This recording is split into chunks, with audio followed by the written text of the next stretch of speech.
You ask Tiger to solve. This deals with linear equations with one unknown.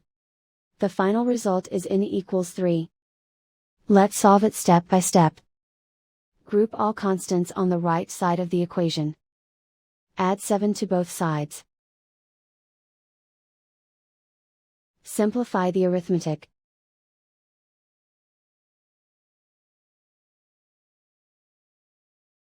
Isolate the n.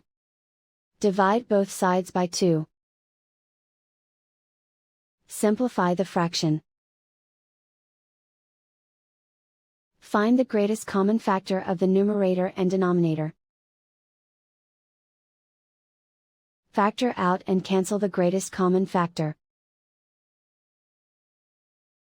And so the final result is n equals 3.